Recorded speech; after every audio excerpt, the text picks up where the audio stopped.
Olá, está no ar mais uma edição do programa Ação Parlamentar. Nosso entrevistado de hoje é o deputado Freitas, do PSB. Bom, deputado, seja muito bem-vindo ao nosso espaço mais uma vez. Eu que agradeço, Verônica.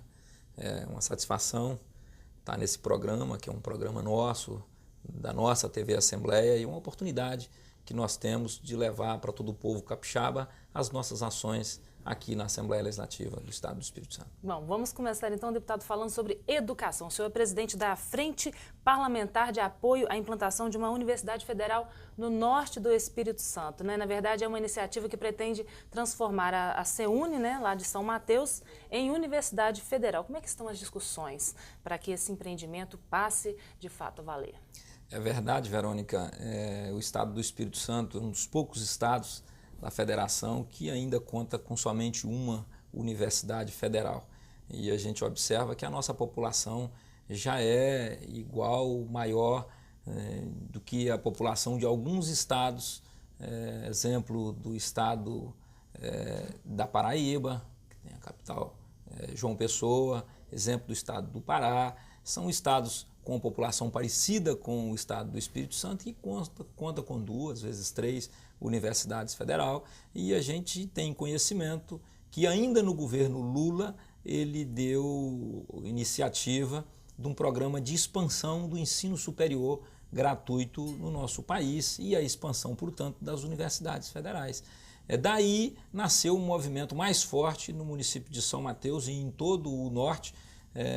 Houve até ocasião de uma audiência pública com aproximadamente 6.000 pessoas no nosso campus de São Mateus e iniciamos uma discussão, uma mobilização muito forte no sentido de que nós pudéssemos implantar em São Mateus definitivamente uma universidade federal. O que nós temos hoje é uma extensão da UFES, é a única universidade nossa do Espírito Santo que tem um braço no sul com a extensão em Alegre e outro braço no norte com a extensão em São Mateus, com o nosso Centro Universitário do Norte, as nossas CEUNIs.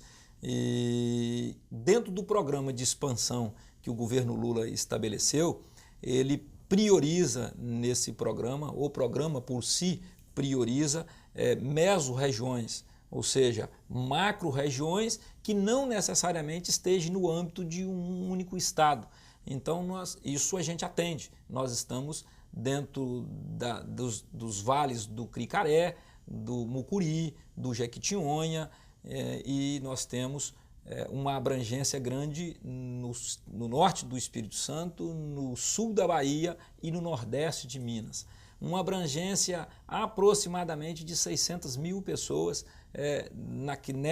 nessas fronteiras, as 3 fronteiras aí, norte do Espírito Santo, sul da Bahia e nordeste de Minas Gerais. Outro item estabelecido no programa de expansão fosse que a gente tivesse alguns territórios de cidadania e a nossa região tem 2 territórios e que tivessem franca expansão industrial, é o que acontece nesse momento no norte do estado do Espírito Santo, com tantos investimentos, tanto da iniciativa privada quanto do governo do estado. Eu poderia citar aqui grandes empreendimentos que chegaram em Linhares, empreendimentos que estão chegando no município de São Mateus, como a Paranapanema, como a Marco Polo, a primeira indústria de ônibus a ser implantada no estado, está sendo implantada em São Mateus, sem contar com a pesquisa e o projeto que a Queiroz Galvão traz para o Espírito Santo da implantação do Superporto Leste e que a base e os estudos técnicos levaram para o município de São Mateus. Então, sim, todos esses itens faz com que a nossa região se enquadre no programa de expansão do ensino superior gratuito estabelecido pelo governo federal. Daí a necessidade de que implantássemos o que a gente colocasse para funcionar nessa Casa de Leis, uma frente parlamentar que discutisse a elevação do nosso centro à condição de universidade. E por que isso? Se já tem um centro, nós já temos 14 cursos, mas quando a gente ganha autonomia, autonomia de gestão com reitoria, autonomia financeira, o volume de recursos enviados para a universidade é infinitamente maior do que os recursos colocados num centro como é o nosso. E daria margem para que a gente pudesse ampliar e muito o número de cursos que a gente pode ter numa universidade federal. Então acho que o Espírito Santo merece, é um tema que necessita de uma ampla discussão e nós estamos liderando essa discussão tanto no âmbito do município de São Mateus, do norte do estado, como aqui na Assembleia Legislativa. A região está completamente apta, né, a receber um curso, né, uma universidade federal. As instalações lá também ou precisam ser ampliadas? Hoje nós já é óbvio que enquanto universidade deverão sim ser ampliadas, mas a gente tem, Verônica, uma estrutura extraordinária do ponto de vista de centro universitário. Nós temos toda uma estrutura para os 14 cursos que nós temos, para os 3 cursos de pós-graduação com mestrado, nós temos uma estrutura altamente eficiente e que atende. Agora, no caso de consolidar a nossa reivindicação de se tornar uma universidade, é óbvio que ela necessita ser ampliada e nós temos espaço físico, toda a possibilidade, amplo, talvez seja dos maiores espaços de campus do país. Nós temos aproximadamente 300 hectares de terra que daria condição tranquilo de que a gente pudesse fazer todo tipo de expansão que tivesse necessidade. Agora a luta continua, né, deputado? É óbvio, não pode parar, mais do que nunca. É uma luta do povo capixaba, não pode definitivamente ser uma luta do povo do norte, é uma luta do povo capixaba, uma vez que a gente amplia muito a oferta de vagas no ensino superior gratuito em território capixaba. Aí vai atender as cidades ali do norte, noroeste, todos, né? Também. E o estado por um todo, os outros estados, a gente observa quanta gente vem de outros estados para estudar no Espírito Santo, para estudar aqui na região metropolitana, em Alegre, lá em São Mateus. Então, se a gente amplia a oferta, automaticamente a gente amplia os migrantes no nosso estado. Sem contar que o custo de vida numa cidade como São Mateus é muito mais baixo do que morar em Vitória, por exemplo. Não tem dúvida disso. Bom, o senhor protocolou aqui na casa um projeto que inclusive já está tramitando, né, já está sendo analisado aí pelas comissões, que amplia o número de universidades para atender ao programa Nossa Bolsa Universitária, né, deputado? Como vai funcionar esse projeto? Na verdade, ele faz uma modificação numa lei que instituiu esse programa, né? Pois é outro trabalho nosso voltado para o ensino superior no estado do Espírito Santo, e aí ele atende muito mais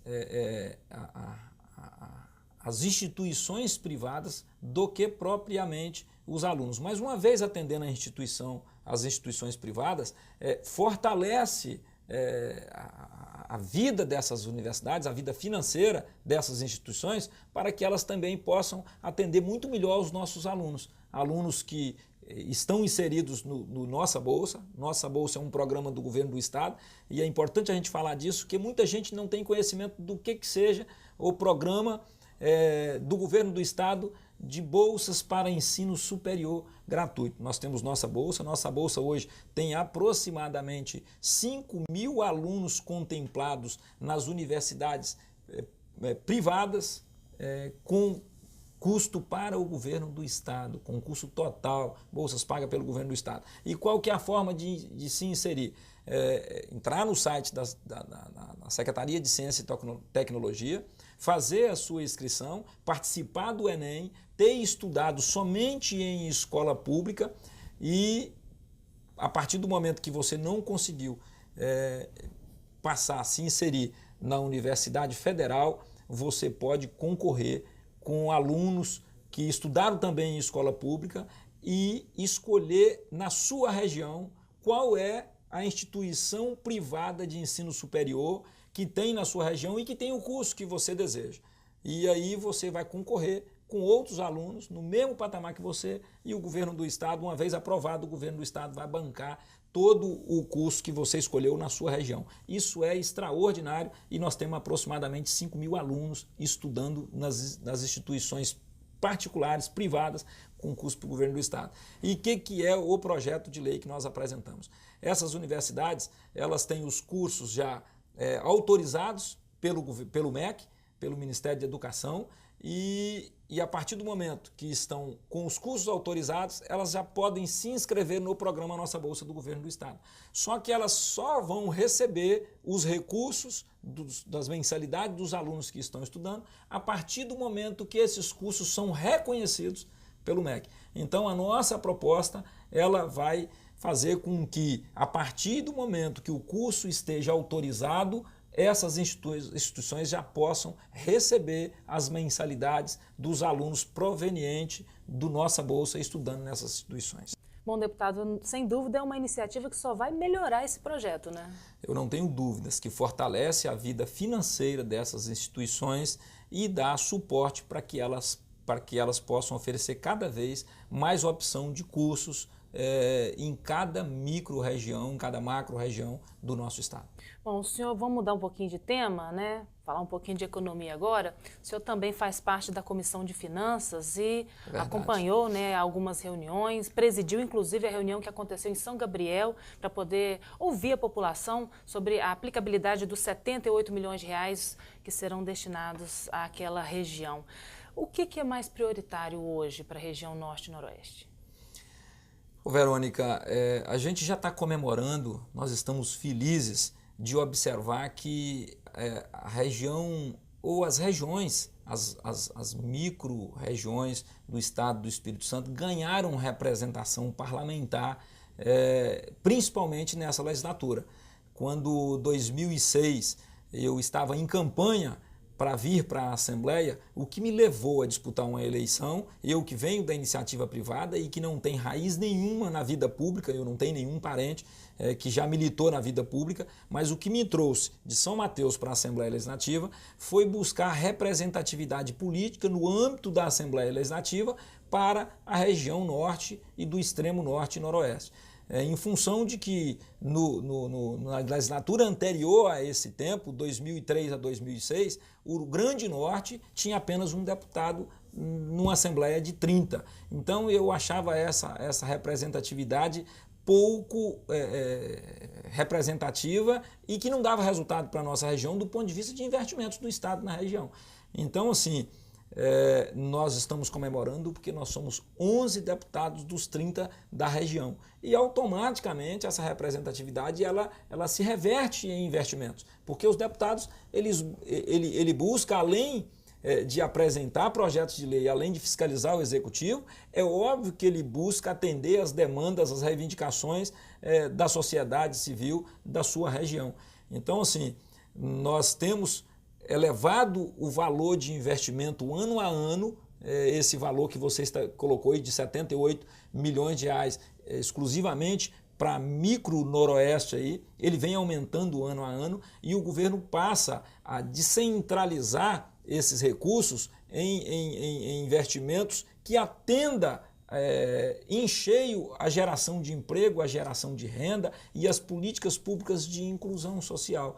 Então nós podemos ver aí que tem recurso muito mais forte na área da saúde para atender o Hospital Santa Rita, lá de Barra de São Francisco, e é um hospital público, um hospital nosso, que atende toda aquela macro-região com especialidade de médio complexidade. Agora, e eu acredito que nós vamos falar ainda daqui a pouco na implantação da rede materno-infantil, então o governo coloca um recurso mais forte para atender a rede materno-infantil, o governo coloca um recurso mais forte para atender o programa Vida no Campo e aquela região, uma região que tem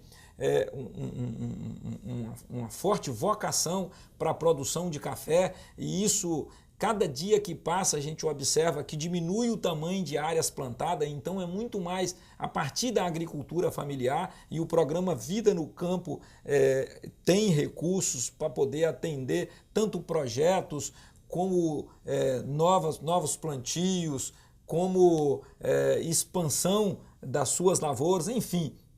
O governo do estado cada vez mais vai ampliando os recursos das micro-regiões e atendendo mais fortemente a geração de emprego e renda nas micro-regiões. Bom, deputado, eu vou pedir licença ao senhor um instantinho, daqui a pouquinho a gente continua o nosso bate-papo.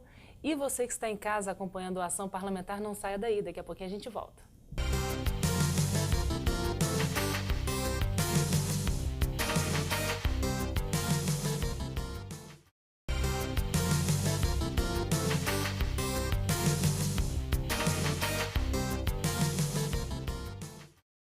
de volta com o segundo bloco do Programação Parlamentar, que hoje está recebendo o deputado Freitas, do PSB. Bom, deputado, então vamos falar um pouquinho sobre infraestrutura, né, neste segundo bloco. Por meio de indicações, né, do senhor, é que será possível pavimentar alguns trechos importantes lá da região norte, por se tratar principalmente de uma região turística, né? Temos aí Guriri, Conceição da Barra. Temos também a previsão de duplicação da estrada que liga São Mateus a Guriri. Como é que estão as previsões para essas iniciativas? Pois é, Verônica. Nós tivemos a oportunidade de inserir num programa importante que o governo do estado lançou esse ano, que é o programa de reabilitação e implantação de trechos do DR ao longo do estado do Espírito Santo, para a qual está sendo investido aproximadamente 600 milhões de reais em todo o estado. E dentro desse programa nós conseguimos inserir aí a reabilitação da S-315 que liga São Mateus ao Balneário de Guriri, num trecho de aproximadamente 12 quilômetros, que vai ter uma parte dele duplicada e uma parte só reabilitada. Mas conseguimos inserir também o trecho de Itaúnas a Conceição da Barra, ali em Santana, que é uma reivindicação antiga daquela comunidade de Itaúnas, e que um tanto quanto questionada por alguns ambientalistas e ativistas, que às vezes questionava a manutenção da terra, da estrada natural, da forma que é, mas depois de um plebiscito feito naquela comunidade de Itaúnas, a gente pôde observar que mais de 90% da comunidade queria a estrada pavimentada com asfalto, e ela está inserida nesse programa.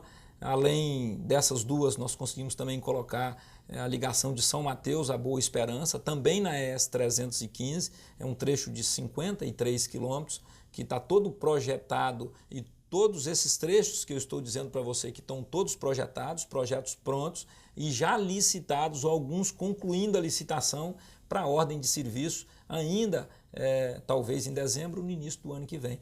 Então, do ponto de vista de infraestrutura, nós vamos poder ter um grande avanço, grandes investimentos aplicados a partir de agora nessa região do litoral norte, mais parte do extremo norte.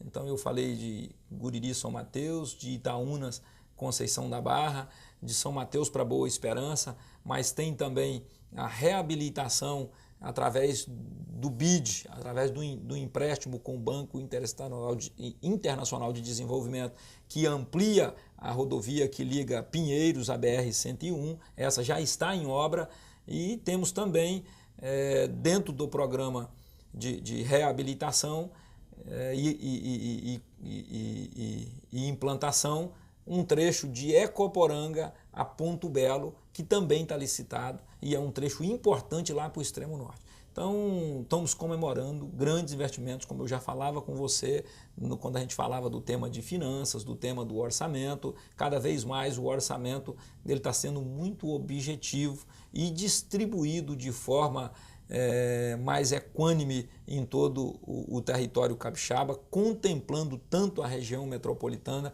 mas contemplando o interior como nunca foi contemplado. Estamos felizes, estamos comemorando. Bom, deputado, essa questão da descentralização dos investimentos faz parte do discurso do senhor já há bastante tempo, né? É uma questão que o senhor vai continuar lutando por ela? Desde que aqui chegamos. Nós já dizemos para você que nós viemos em função de representatividade, e não justifica vir fazer representatividade e não priorizar as principais demandas daquela região. Então, quando eu digo que nós estamos felizes e comemorando esses investimentos, significa que nós estamos sendo bem avaliados. Não se tem um segundo mandato em função de não trabalhar. Se tem um segundo mandato em função de resultado, em função de que a sociedade que nos elegeu está contemplada com o nosso mandato. E nós fomos reeleitos com o dobro dos votos do primeiro mandato.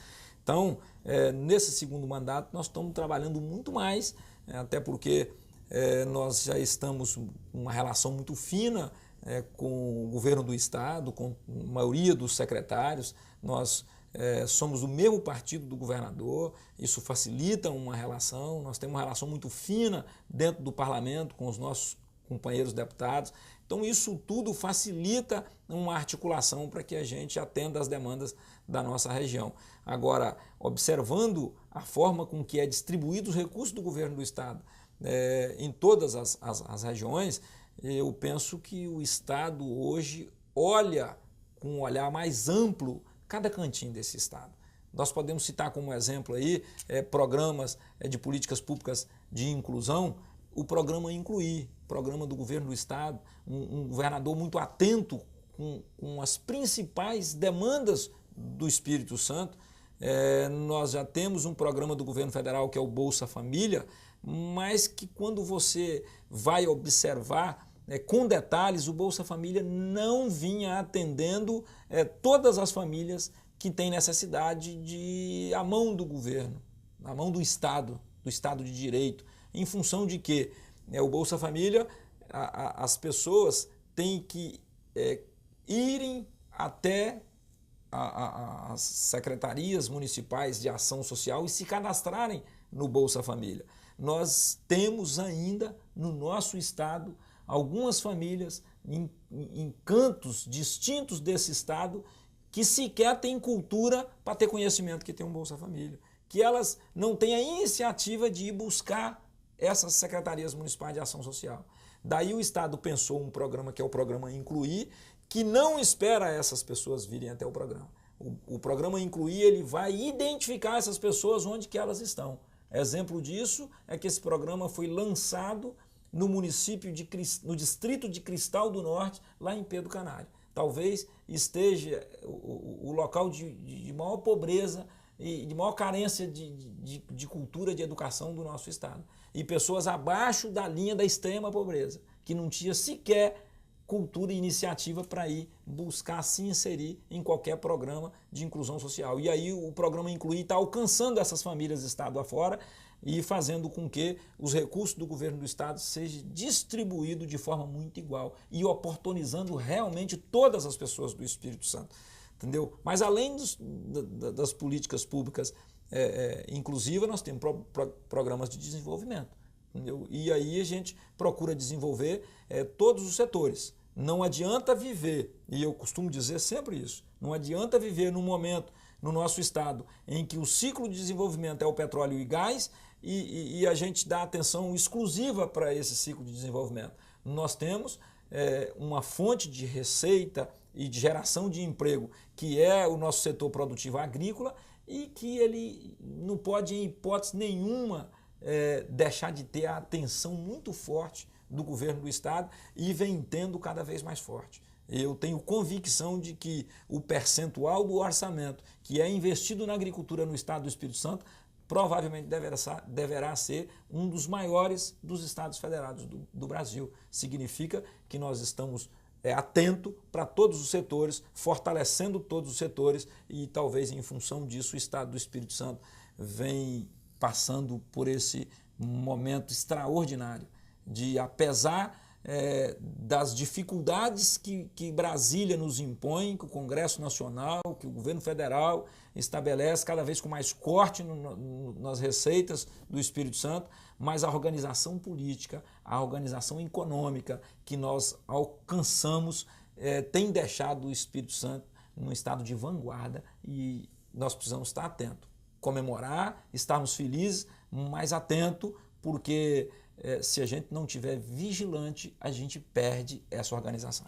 Bom, deputado, para a gente finalizar, então, falar sobre duas iniciativas pelas quais o povo lá do Norte está bastante ansioso, né? Que tem a participação do senhor, que é levar o SAMU para lá e também a Rede Cegonha. Deputado, como é que estão os trabalhos, né, as discussões para levar essas iniciativas para lá? Pois como membro efetivo da Comissão de Saúde, a participação nessas comissões é meio que estratégico para que a gente possa estar assim, muito afinado com as principais demandas da nossa região, e eu falava da agricultura, e uma das principais bases econômicas da maioria dos nossos municípios lá, São Mateus, Jaguaré, Nova Venécia, Boa Esperança, a principal base é a agricultura. E então o Freitas participa da Comissão de Agricultura no sentido de chamar a atenção do governo para os investimentos na agricultura. E também na Comissão de Saúde, porque o nosso povo cada vez mais pede para não ser transportado para a região metropolitana. É muito duro isso. Você ter um problema de saúde, às vezes um problema crônico, e ainda ter que ser transportado para fazer o seu tratamento de saúde na região metropolitana, na Grande Vitória. E nós já conseguimos eliminar parte disso. Quando lá no primeiro mandato nós descentralizamos daqui da região metropolitana uma clínica de hemodiálise e passamos a tratar os nossos renais crônicos lá na nossa região. Então, toda aquela região da litoral norte, da extremo norte e até parte da noroeste que tratava em Colatina ou em Vitória, foi fazer o seu tratamento renal crônico, a sua hemodiálise em São Mateus. E agora a gente busca fortalecer os vínculos de especialidades e de alta complexidade no Roberto Anisot Silvares, ampliando os leitos de UTI, que nós já conseguimos. Nós tínhamos apenas 12 leitos e já contamos com 20 leitos de UTI no Roberto Anisot Silvares. Ampliamos os vínculos de neurocirurgiões e os traumas naquela região são tratados também no Roberto Anisot Silvares. Mas a gente busca agora a eficiência para esses tratamentos, para esses vínculos, para essa ampliação que nós citamos. Com o quê? Com o transporte, com a remoção. Então nós ainda não temos a rede SAMU e a gente depende de corpo de bombeiro, das viaturas do corpo bombeiro, a gente depende das pequenas ambulâncias sem recurso dos municípios. Então nós estamos trabalhando na Comissão de Saúde, numa parceria com a Secretaria de Saúde, para ver ampliado essa rede de remoção 192 do SAMU, tanto para o sul do estado, que eu acredito que está mais adiantado do que a gente, mas nós queremos ver instalado também na região norte. Já tivemos alguns passos importantes para que isso aconteça e eu estou muito convicto que deverá acontecer. Nós teremos implantado por parte do governo do estado, através da Secretaria de Saúde, o SAMU em toda a região norte do estado do Espírito Santo. Bom, deputado, infelizmente nosso programa chegou ao final, teríamos aí mais assuntos para poder abordar com o senhor, mas infelizmente o tempo é curto, né? A gente agradece então a sua participação aqui no nosso programa. Nós aqui agradecemos essa oportunidade importante que a Assembleia do Estado do Espírito Santo tem de interação com toda a sociedade civil, mas especialmente a metropolitana. Estamos na torcida e na reivindicação para que a TV Assembleia possa ter o seu sinal cobrindo todo o território capixaba em dias próximos aí. Ok, deputado, muito obrigada. Bom, encerramos aqui mais uma edição do programa Ação Parlamentar. Se você quiser saber mais sobre as ações do deputado Freitas, basta entrar em nosso site oficial, www.al.as.gov.br, ou pode escrever para ele também por meio do e-mail freitas@al.as.gov.br. A você que nos acompanhou até agora, muito obrigada pela audiência de sempre. Eu te espero em nosso próximo encontro. Até lá!